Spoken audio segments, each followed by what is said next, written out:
throttle for slow speed maneuvers should be consistent throughout the maneuver. There's no magic number for RPM or how much throttle you're going to give it. Just going to give it a little bit.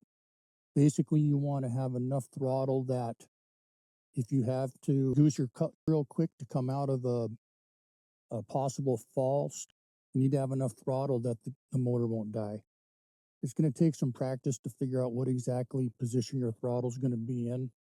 But one tip that I learned early on was over your front brake, 4 fingers, 2 fingers, one finger, whatever, the top of the brake is a good reference point for 0, and you just roll on the throttle a little bit from there, and this will make you remember where your throttle is.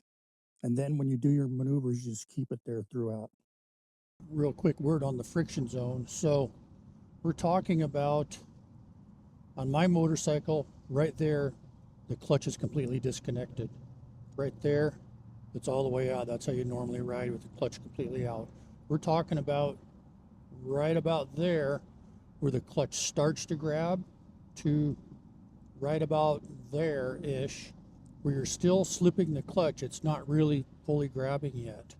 And the further you let it out, the more it grabs. So this is a zone right in here. It's a safety tip of doing slow speed maneuvers, whether you're doing a U-turn or a sharp turn of whatever type, it really doesn't matter. Sometimes you'll find yourself in a sharp turn and you feel like you're going to drop the bike. And that's basically because you're going too slow at that point for whatever reason.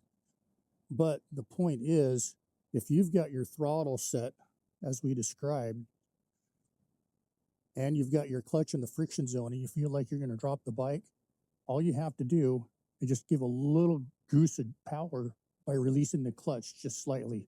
Don't drop it out, because you'll probably stall the bike and fall anyways. But just enough that the throttle is going to stay where it is. It's already got power. All you got to do is apply a little bit to the rear wheel, and that'll give the bike a little jolt, and it'll keep it going upright.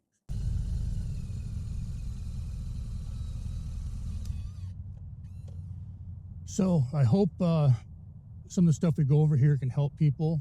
Comment in the comments. Let me know if there's something that I'm missing that you got questions on. I'll do my best to answer. Also, if there's other content that you need maybe some info on, post that up too, and maybe I can get that out to people. The big picture, all this parking lot stuff is really just practice to where we get comfortable with it, build confidence. So when you need to use it out on the road, whether you're in a grocery store parking lot or in the gas station, you need to get to the pump on the other side, whatever the case may be, you have confidence and you can actually use these skills. Hope it helps out. Please like and comment and subscribe.